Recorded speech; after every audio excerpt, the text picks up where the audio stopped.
Assalamualaikum warahmatullahi wabarakatuh.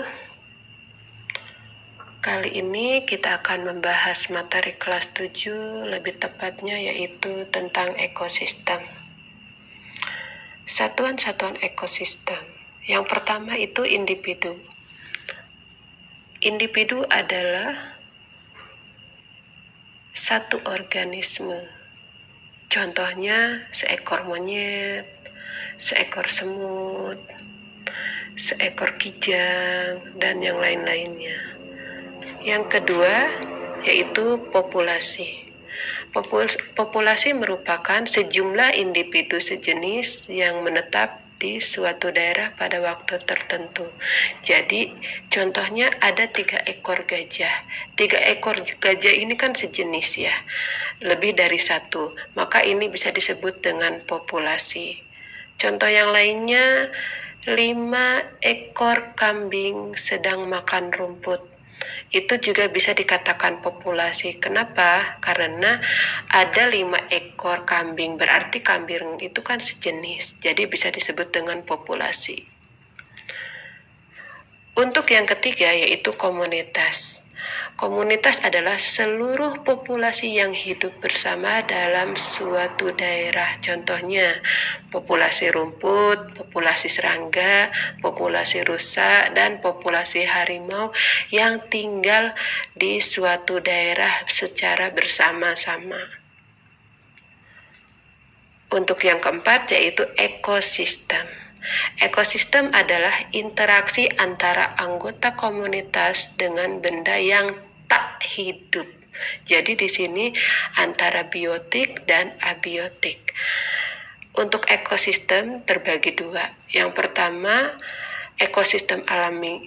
Ekosistem alami ini terbentuk secara alami. Contohnya sungai, laut, hutan, dan lain-lain. Untuk yang kedua itu ekosistem buatan. Ekosistem buatan terbentuk akibat aktivitas manusia. Contohnya waduk, sawah, kolam ikan, dan lain-lain. Biosfer. Biosfer merupakan kumpulan ekosistem yang terdapat di bumi. Biosfer merupakan lapisan permukaan bumi dan atmosfer yang dihuni oleh seluruh makhluk hidup. Berikutnya, kita akan membahas komponen ekosistem. Komponen ekosistem ini terbagi 2. Pertama, komponen abiotik, tidak hidup, dan komponen biotik. Komponen abiotik contohnya apa? Yaitu air, tanah, udara, cahaya matahari. Kenapa 4 komponen ini tidak termasuk komponen abiotik? Karena 4 komponen ini tidak memiliki ciri-ciri makhluk hidup. Untuk yang kedua, kita akan membahas komponen biotik. Komponen biotik ini terdiri dari apa saja sih? Pertama, tumbuhan, hewan, manusia, jamur, dan bakteri. Untuk hewan itu ada yang pemakan daging, ada yang pemakan tumbuhan, ada yang pemakan dua-duanya. Untuk yang pemakan dua-duanya disebut omnivor. Berikutnya kita akan membahas pola interaksi. Pola interaksi ini ada 7. Yang pertama, netralisme. Netralisme merupakan hubungan yang tidak saling mempengaruhi, meskipun organisme hidup pada habitat yang sama. Jadi, walaupun 2 individu ini tinggal di tempat yang sama, tidak akan mempengaruhi. Contohnya, kambing dan kodok di suatu habitat lapangan rumput. Kambing makan rumput di siang hari, kodok makan serangga di malam hari. Jadi sudah jelas ini tidak akan mempengaruhi karena dua-duanya berbeda kebutuhannya. Untuk yang kedua yaitu kompetisi. Kompetisi merupakan bentuk interaksi antar individu sejenis atau antar populasi, di mana individu atau populasi tersebut bersaing mendapatkan sarana untuk tumbuh dan berkembang. Di sini kita punya contoh kambing dengan kelinci. Kambing memakan rumput, kelinci pun sama memakan rumput. Kambing dan kelinci ini saling berkompetisi untuk mendapatkan makanan, yaitu rumput. Untuk yang ketiga yaitu predasi. Predasi merupakan interaksi antara pemangsa dan mangsa. Nah, pemangsanya ini disebut dengan predator atau hewan yang memangsa. Dan mangsa ini disebut dengan prey. Prey itu apa? Hewan yang dimangsa atau yang dimakan. Di sini contohnya ada ular memakan tikus. Ular disebut pemangsa, sedangkan tikus disebut mangsa. Ada lagi contohnya, singa memakan rusa. Jadi singa itu disebut pemangsa, sedangkan rusa disebut mangsa. Pola interaksi yang keempat yaitu parasitisme. Parasitisme merupakan hubungan antara dua organisme yang berbeda jenis di sini ya, di mana salah satu pihak mendapat keuntungan sedangkan pihak yang lain mendapatkan kerugian.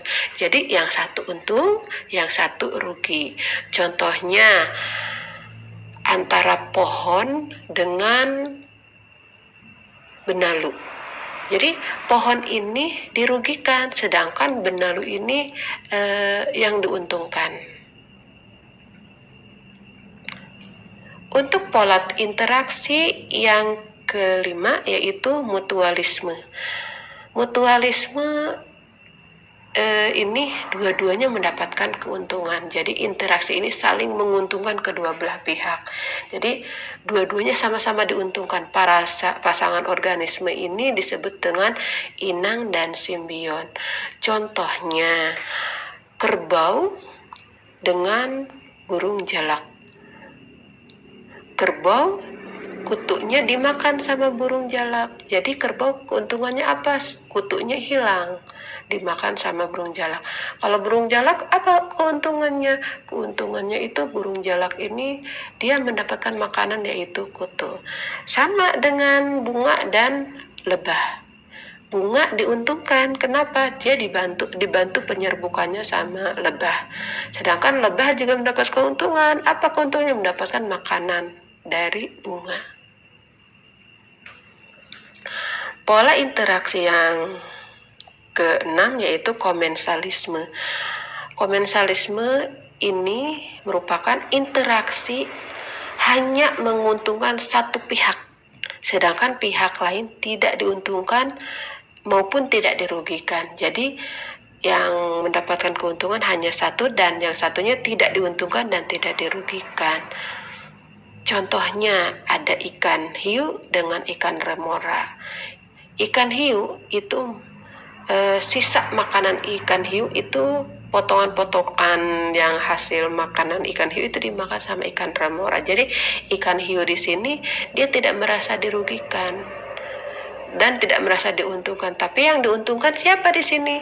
Ikan remora. Begitupun dengan pohon dan bunga anggrek ya. Pohon dia tidak merasa dirugikan, tidak merasa diuntungkan, tetapi pohon anggrek merasa diuntungkan. Pola interaksi yang terakhir yaitu amensalisme. Amensalisme adalah interaksi organisme di mana salah satu organisme menghambat pertumbuhan organisme lain. Rantai makanan. Apa itu rantai makanan? Proses perpindahan energi melalui peristiwa makan dan dimakan yang membentuk rangkaian tertentu disebut rantai makanan. Yang berikutnya jaring-jaring makanan. Jadi untuk jaring-jaring makanan ini polanya lebih banyak dibanding rantai makanan. Jaring-jaring kehidupan. Di alam yang sangat luas ini, jaring-jaring makanan satu dengan jaring-jaring makanan yang lain saling terkait dan membentuk jaring-jaring kehidupan. Berikutnya, piramida makanan. Piramida makanan merupakan gambaran piramida yang menunjukkan perbandingan makanan antara produsen, konsumen 1, konsumen 2, sampai dengan konsumen puncak. Untuk produsen, kita bisa sebut dengan tropik 1. Konsumen 1 kita bisa sebut dengan tropik 2, dan konsumen 2 kita sebut dengan tropik 3, dan konsumen 3 kita bisa sebut juga dengan tropik 4. Sekian, Assalamualaikum warahmatullahi wabarakatuh.